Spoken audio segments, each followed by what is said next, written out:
All right, hello everyone. Thank you for joining us tonight. I am Laura Bechtel. I am the acting senior librarian at our very own Maggie Nightingale Library.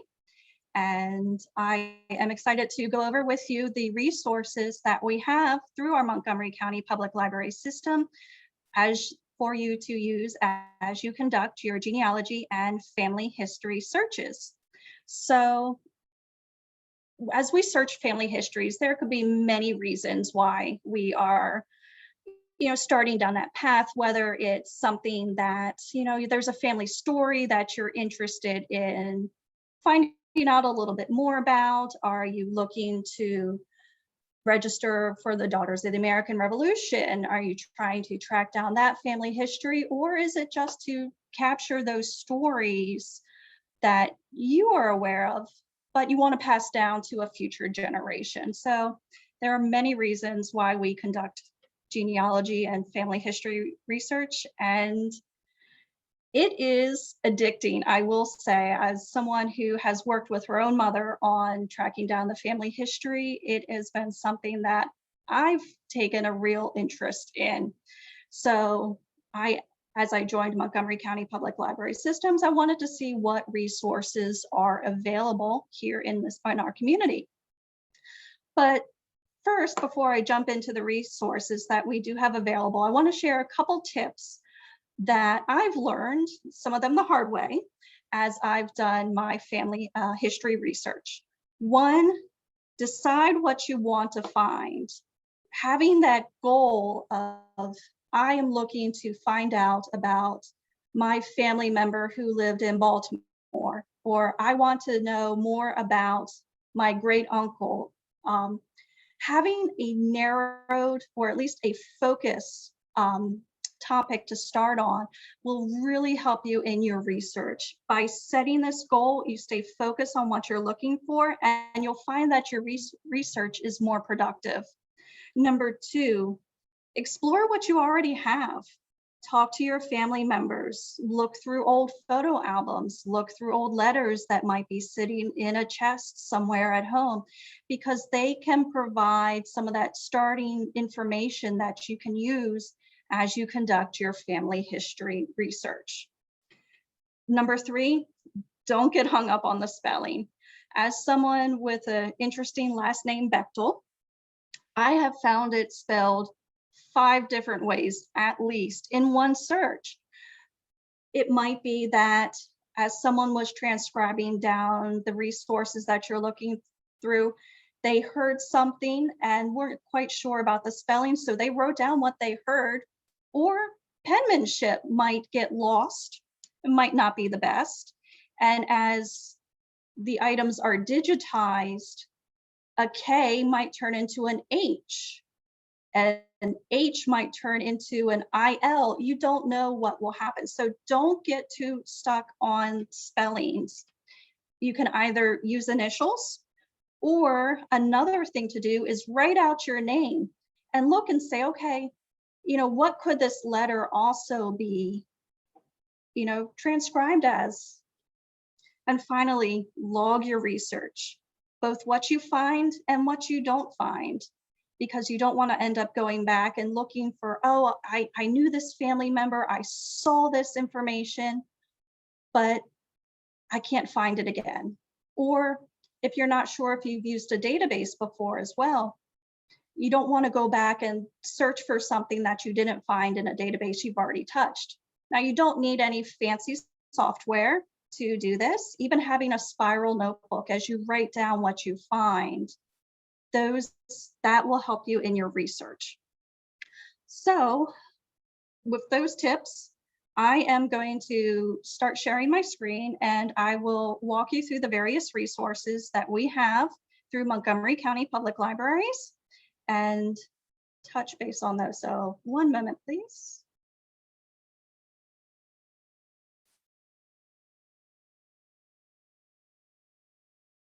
All right. And are you able to see my screen at this time? All right, great. Okay. Thank you. So getting started with Montgomery County Public Libraries, our website is montgomerycountymd.gov/library. And here is where you will find everything that you need to know about your public library. But for tonight's purpose, we are going to look at our guides that we have available. So along the top of the screen here, we do have a drop-down set of menus. I'm going to go to Guides. And then down towards the middle, we have Genealogy. And if we click on that link, that will take us to our genealogy resource. Now you might say, there's only one item listed here. I'm going to start with our Heritage Quest Online, but there are other resources that we have available that can assist you in your search. Now, from home, if you were to click on Heritage Quest Online, you will see this site. It's basically a login site to access our digital resources from home. All you need is your library card number and your PIN, which for most people, if you haven't changed it, is the year of your birth. Now, if you don't have a library card with Montgomery County Public Libraries, please come on by Maggie Nightingale or any of our other branches with your photo ID with your current address on it, and we can get you signed up for a library card, which will open all of these resources for you. But once you log in to Heritage Quest Online, let me zoom this screen out so we can see a little bit more. Here is the main landing page for their website. Now, there are a ton of resources available here on Heritage Quest. Everything from US Census records to city directories. If you're looking farther back, Revolutionary War pensions and land bounties, obituaries, and more. And I'm going to walk through the various resources that are available. But this main page starts with kind of what most people will begin their family history search with. So let me go down. If you click on Begin Searching, it will take you to additional resources as well, including wills and probates, immigration records, and one tool that's kind of become my favorite is city directories. But you can start clicking on searching the census, and it will actually take you to the full census collection. Now, currently, the US Census is available for search up to 1940, and that is due to the rule of 72. So the government will not release personally identifiable information about an individual until 72 years after it is collected for the decennial census.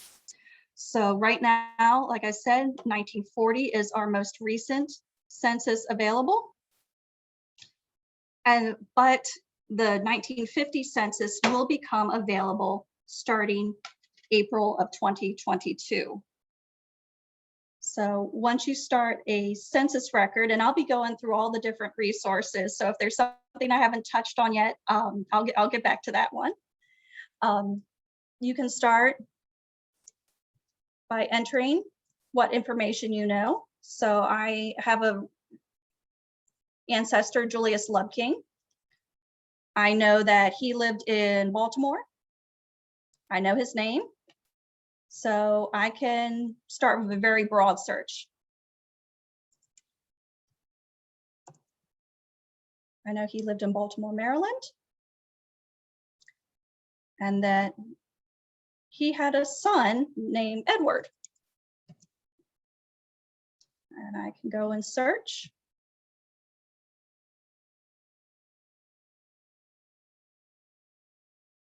And there we go. I start having the resources will start popping up. So once you find something that is of interest, you can go ahead and click on the record. Now here's where I said the sometimes the handwriting and the names are a little misspelled because they're basically taking what is on the image and then transcribing it. So you might see something misspelled, you might not. That's why it's always good to actually click on the image to look at it to confirm, okay, you know, this is really the ancestor that I am looking for. So I see Lubking and Julius, and I'm like, okay, this is what I wanted to find. Now it's great when you immediately find something that you're looking for, but sometimes you might have to dig. One of the great things about Heritage Quest is once you find a piece of information that you are wanting to store or explore further, you can actually save it or email it to yourself. So I'm gonna hit the top button in the top left-hand corner. That will take me back to my record that I found. Oh, I think I might have hit it one too many times. I apologize. And then you can send the document. And from there, you can email yourself what you found. So if you're at the library or somewhere else doing your genealogical research and you're like, man, I would love this, I want to save it to have access from home, you can send it to yourself and you'll get a copy of what you have found and a citation so you can go back and find it again. All right, it's sent and that will appear in my email shortly. So census records are a wonderful way to track down members of a family who was living in a household with other members of your family, because sometimes it might be siblings, it might be in-laws, who knows? So that's a great way to start. You can find out about their parents. So if I did not know anything about Julius, I have a wealth of information here. I can find out his birth date. I can find out the year he married Mary. I've learned that his father and his mother are from Germany. And then I have found out his occupation. So the census records are great for finding out information about your ancestor. Let me go back to, oops. Let me go back one more page. Heritage Quest. Let me go back to the books. So Heritage Quest has also started transcribing family histories. They also have, like I said, my favorite, the city directories. So these resources you can find, gosh, published family histories, place histories, and you can either search by people.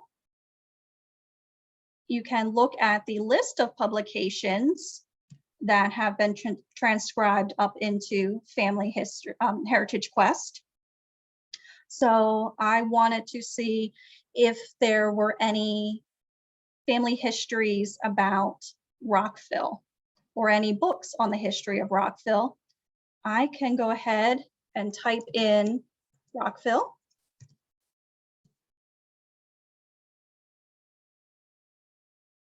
Let's see if anything comes up. Oh, nothing. Let me reset that search. Let me try in the title. One thing, if something doesn't come up the first time, try it in the title, try it in the subject, and you might find the record pops up. So here we are, the centennial celebration of the erection of Montgomery County, Maryland into a separate municipality held at Rockville, 1876. And I can click on that link. And then I can either browse for names within that book, or I can click on one of these hyperlinked tabs. And one moment. And we actually have the book scanned into Heritage Quest. And you can zoom out and then start flipping the pages using the arrows on the right side and left side of the screen.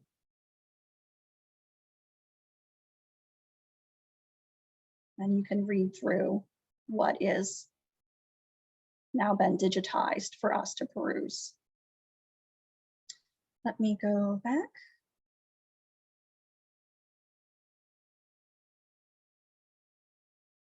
Like I said, city directories are another great resource because you can find your ancestor between the times of the decennial census.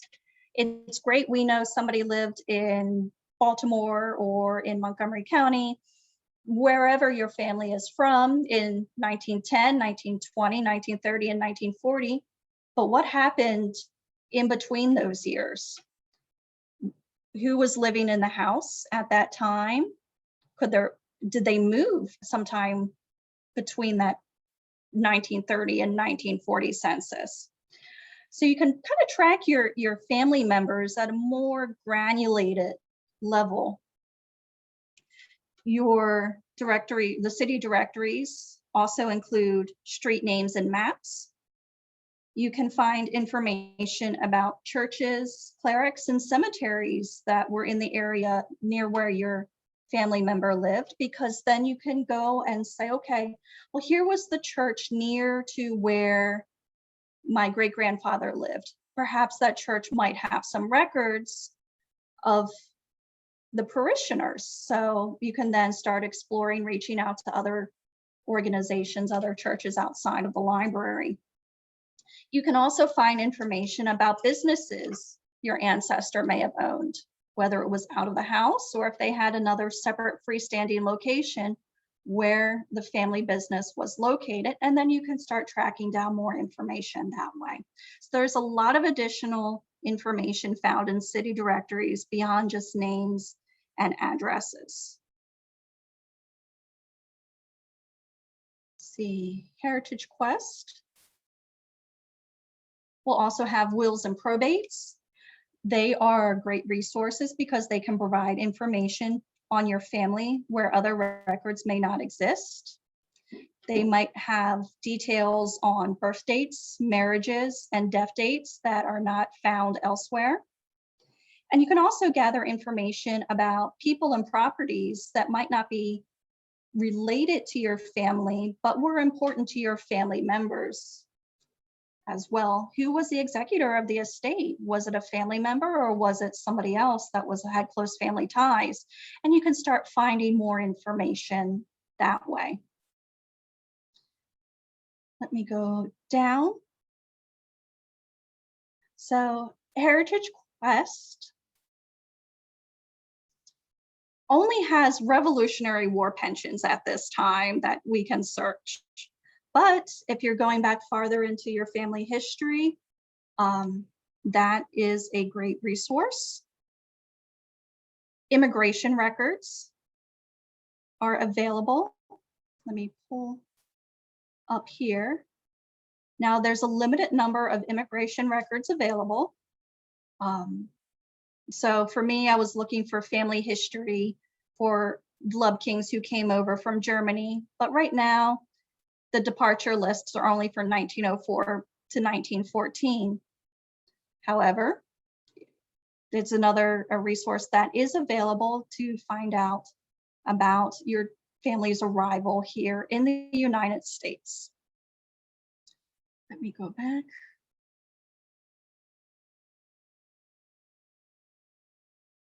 So we have the Social Security Death Index. It's a master file from the Social Security Administration that currently contains over 94 million records. So the file is created from internal Social Security records of deceased persons possessing Social Security numbers and whose deaths were reported to the Social Security Administration. Usually this is done by a family member, but also an attorney, a mortuary, etc. We have the Revolutionary War pensions are available. So as you're conducting your military research, you can also pull over into the Revolutionary War pensions to continue to corroborate information that is found. The U.S. serial set contains House and Senate documents and House and Senate reports, and they're usually from congressional records and dealings with proposed legislation and issues under investigation. But they also contain other sets of papers that were printed by the House or Senate.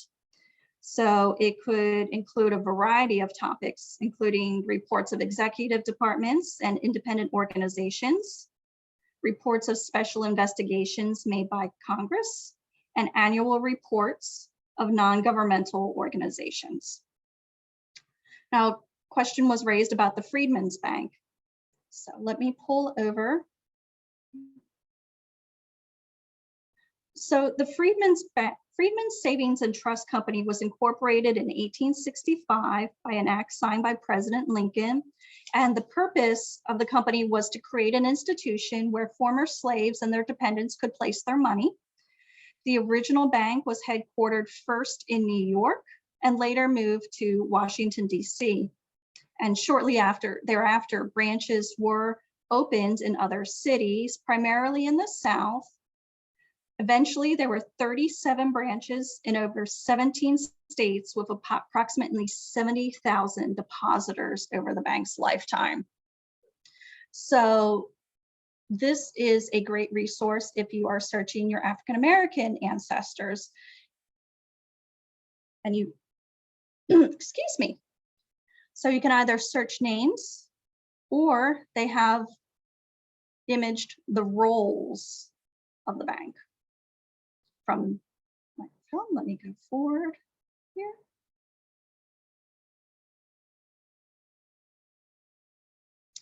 This gives a background. Go forward.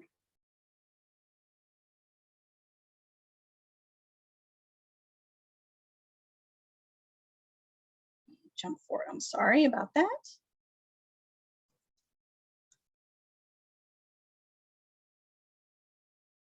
So here are the records of the Freedmen's Bank. You zoom in.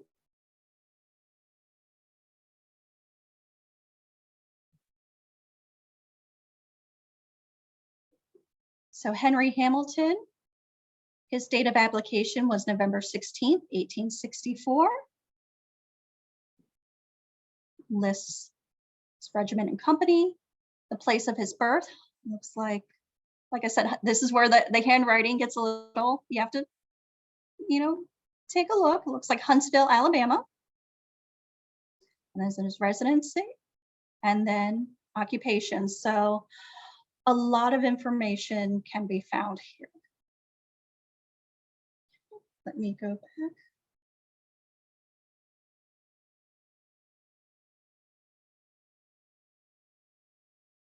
I know I'm going a very quick overview of all of these resources.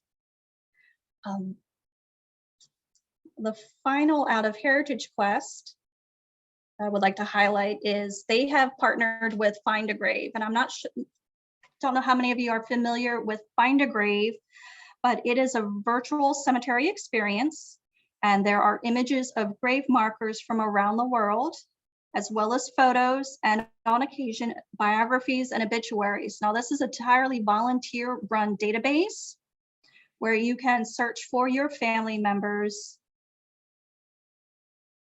Let me go out.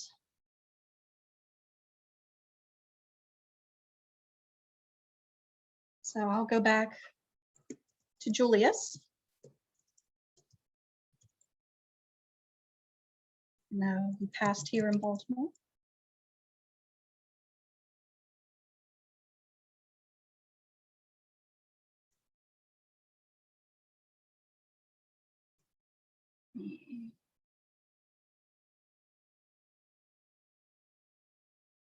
go. And here I can actually, I've found out at Find a Grave, I have found an image of the tombstone.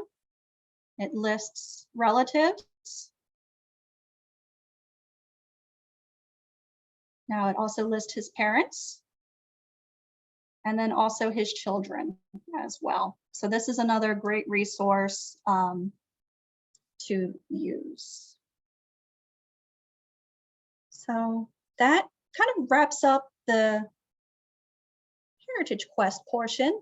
But like I said, we have other resources here at the library through our databases that you can access. Excuse me, let me close out of this website. Let me find my. So we have additional resources. Another great one is looking through historical newspapers. As you conduct your research, you might find reference to a family member in a newspaper, or just taking a look at seeing what is there. So two of the ones that I would like to really highlight are the National Newspapers Premiere from ProQuest. Now it only goes back to 1980, but it searches many of the dailies and the New York Times, the Washington Post, the Wall Street Journal. The other one to highlight for if you're doing research in our area is the Washington Post Historical. Oh, there's that. It's going to make me log in. Bear with me one moment.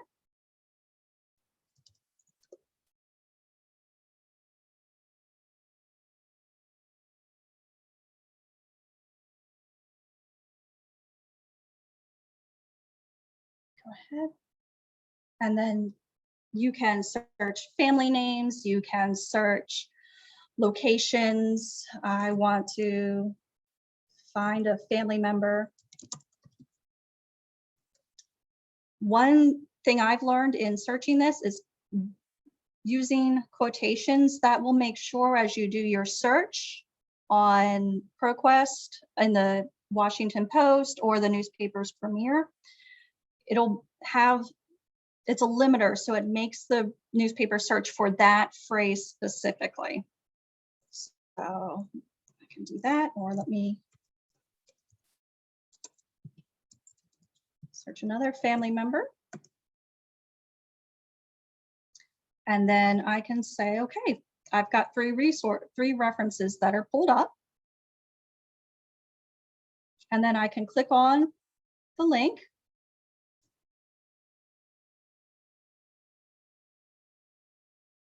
And it will take me to a full page PDF text of the article that mentions the individual that I'm looking for. So that allows me to say, okay, is this really, I can read through the report and I can say, okay, is this really the family member that I am searching for? And like I said, keep track of your research and resources. It will actually give you a citation, so I can then follow back up that I know that this article appeared in the January 16th, 1985 edition of the Washington Post, section F4. So then I can jot that down if I want to come back to it, or if I forgot to email it to myself or the email doesn't come through. I know that happens sometimes. I also have it written down so I can go back and follow up. So let me go back. Now, other resources that are available is our library catalog. So we have a lot of great resources here within our community and in our libraries. So if I was starting to look for family histories, I would see, okay, what is available locally? So to get to this page, I would let me go back to our main library website. One moment. Apologize for that. click on Books and More, and then Catalog, and that will take me to our card catalog, where I can search and see what is available. Or I can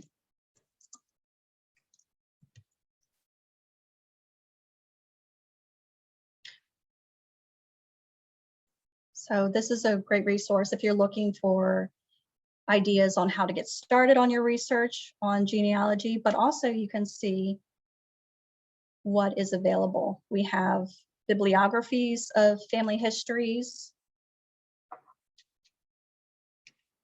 for the area, and you can search through and see what is here.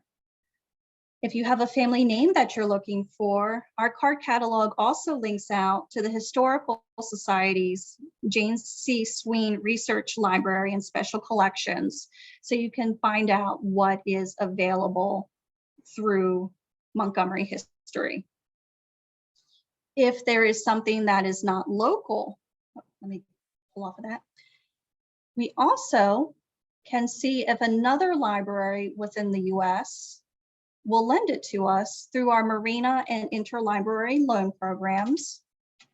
Now, I will note that with family histories, many libraries are reluctant to loan them out, but you may find some that do.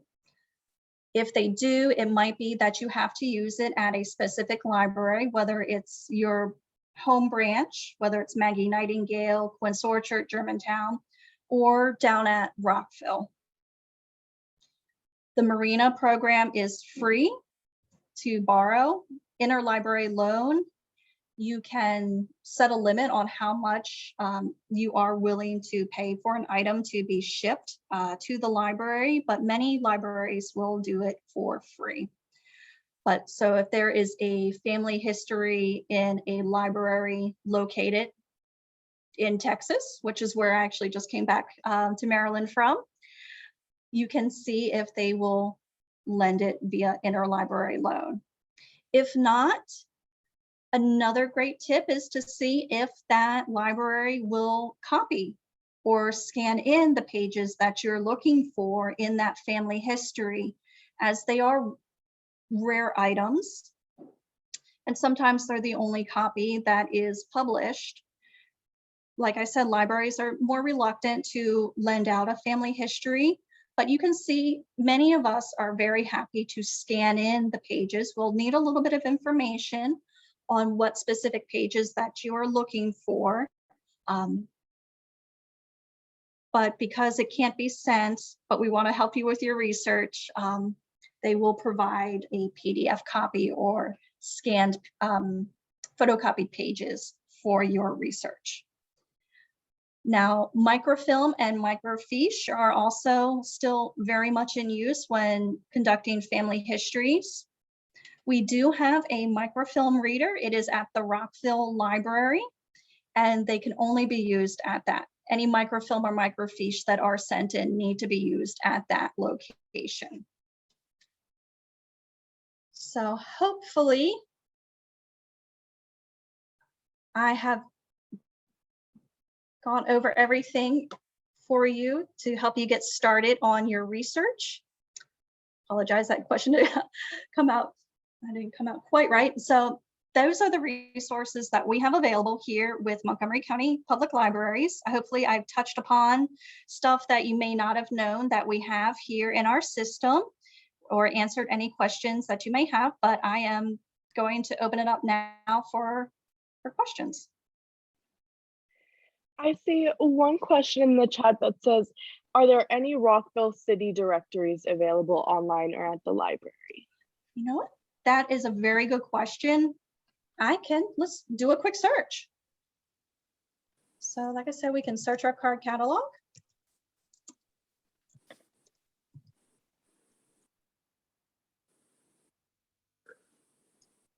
So yes, let's see. Oh, yes, it looks like we do have the Polk's Rockville, Montgomery County, Maryland City Directory. Polk is the gold standard on city directories. If I click here, they're held at Rockville Memorial Library. They are in the reference section, and looks like they have 1958 through 1972, missing a few years within that time period.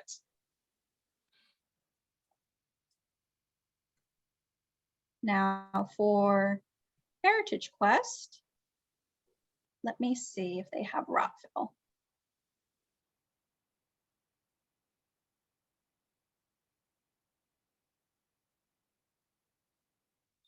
Now, even if they're not on Heritage Quest at this time, always check back. More and more information is being digitized every day. So while it might not be here today, 6 months down the line, it may have been digitized. So it looks like we're pulling up Rockville, Connecticut. Let me edit that search to say Rockville, Maryland.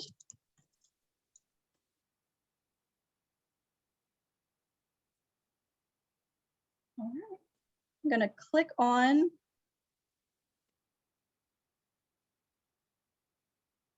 yes, it looks like, yeah, Rockville, Maryland City Directory. So I would, if you're looking for information in this Rockville directory, I would definitely try it on Heritage Quest.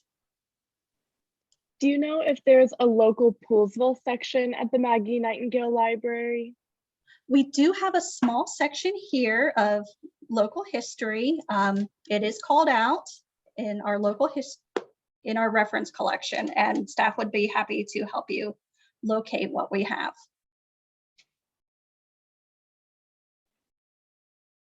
Feel free to unmute and ask any more questions or send them in the chat.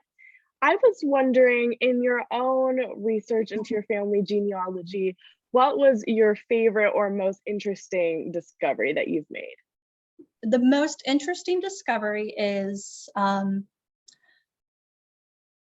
old family photos from the 1800s.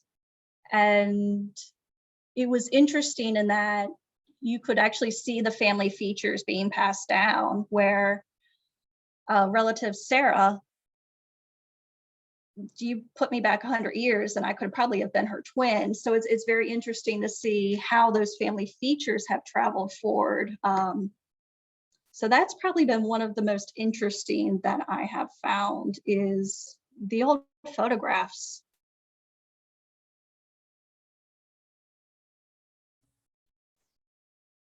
Is it the 1890 census of the US that was destroyed?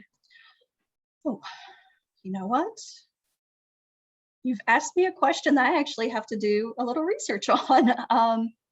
Let me go. I believe they actually note which of the censuses was partially destroyed.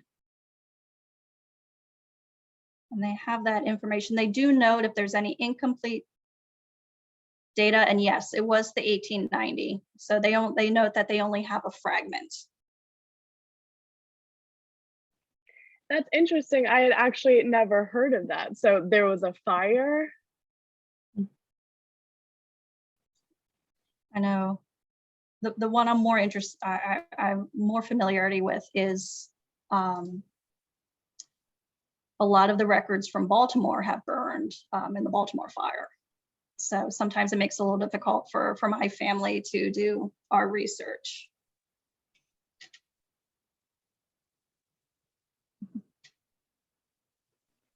Of all of the libraries that you visited to do research at, what have you found has been the most helpful? Talking to the staff and volunteers, whether it's the librarian sitting at the desk, or if you're at a library that has a family history section, talk to the volunteers and the staff working there, because they can provide clues if you're doing local history research, especially to resources that might not be quite apparent. I am fairly new to Montgomery County. I joined the library just this past year in the community I was at before. We would have volunteers in our local history section who were a wealth of information.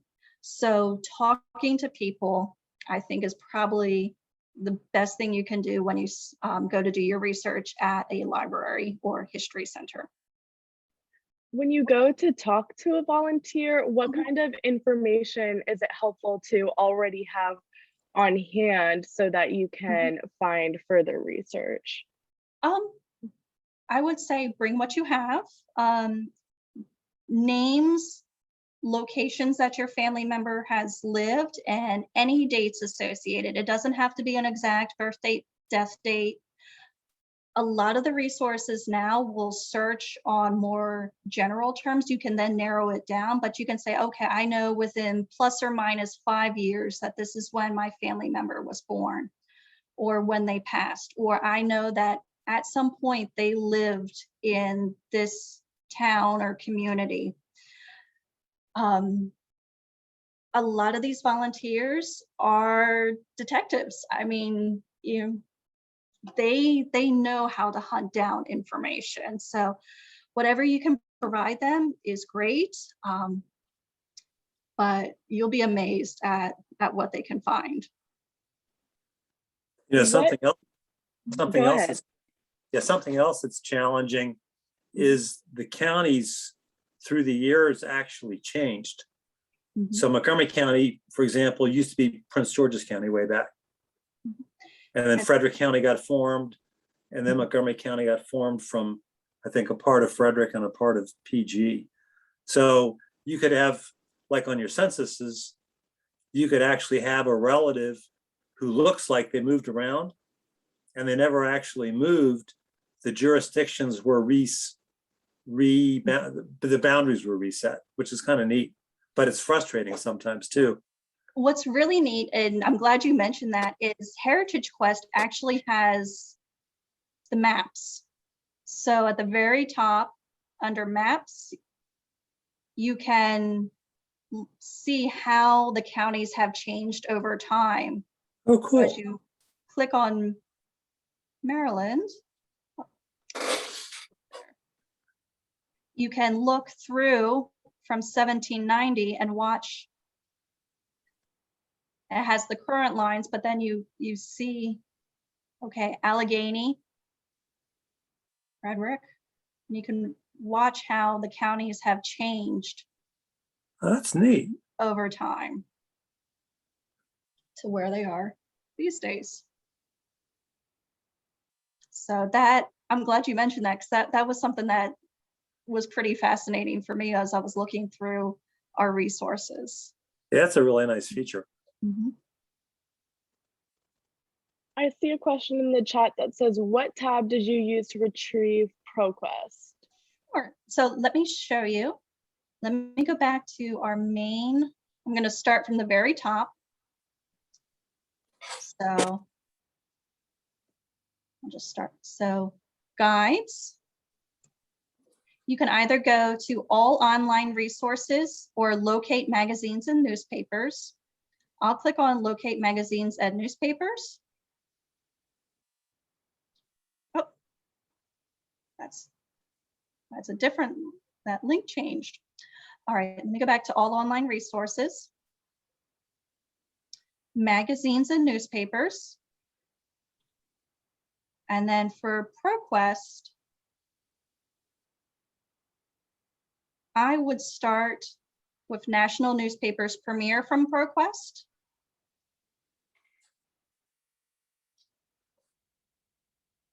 And then you can begin your search.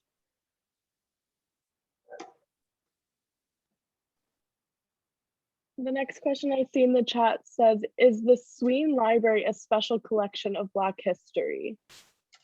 The Sween Library, not that I'm totally familiar with. I would have to follow up on that, but I'd be happy to.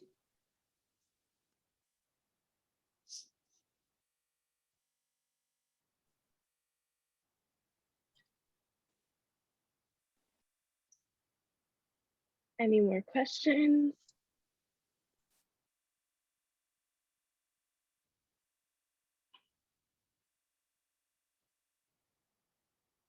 Well, if we have no further questions, I would just like to thank everyone for joining us for tonight's presentation. Thank you so much, Laura, for coming through for us and guiding us through all of these resources. And of course, if you guys think of any questions at a later date, feel free to send them to info@poolesvilleseniors.org. If you'd like to unmute or turn on your camera to say goodbye or ask any last minute questions, now is the time. And if you're joining us on Facebook Live, please make sure to leave a like and a comment. Thank you so much, Laura, for joining us tonight and for your amazing presentation, as well as a thank you to our ongoing sponsors and private contributors that help us keep our programs going, because we love putting them on for you. If you enjoyed tonight's presentation, please consider joining us for more upcoming events. We've got book club on Monday and summer garden maintenance with Bernie Mim on Thursday. We'll be back this time next week. So you can go to our website, poolesvilleseniors.org, for more info and registration as always. And thank you all so much for attending. Thank you all for having me tonight. It was a pleasure. Thank you. And please stop by the library or give us a call with any questions. Oh, there's a Thank question. you so The much. library is open now? We are open. We will be closing on August 2nd at 6 p.m. to start the renovation of the Maggie Nightingale Library. But we will have resources available at Quince Orchard Library, and Gaithersburg will be the two closest for the time until the Germantown Library reopens its door once it finishes its renovation. But this is an amazing project that is going to be kicking off for the community, and I'm very excited with what we will be doing here at Maggie Nightingale. The library will be closed for 6 to 8 months as they do the work, but once it reopens, I've seen some of the, it's going to be amazing, and I think the community will be very excited. That is very exciting news. Thank you so much for your presentation, and thank you everyone for joining us tonight. I hope you all have a wonderful evening. Thank you. It was most helpful. Thank you. Thank you. And don't forget to email us info@poolesvilleseniors.org if you think of more questions. We'd love to help you along in your research.